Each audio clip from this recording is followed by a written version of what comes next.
mga taong nagsisimba, pero ang ugali naman parang hindi nagsimba.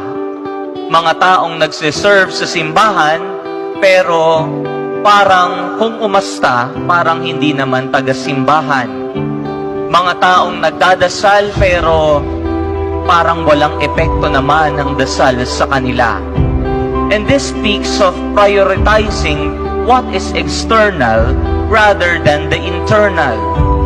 Aanhin mo ang magmukhang banal ka sa iba, subalit hindi naman pala ito totoo sa iyong buhay. Being religious but not spiritual.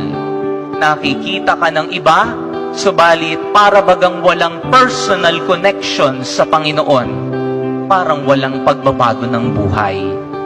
And this is the cry of Jesus in today's gospel. Huwag kang magpakitang tao. Come to ask yourself, bukal ba sa iyong sarili ang ginagawa mo?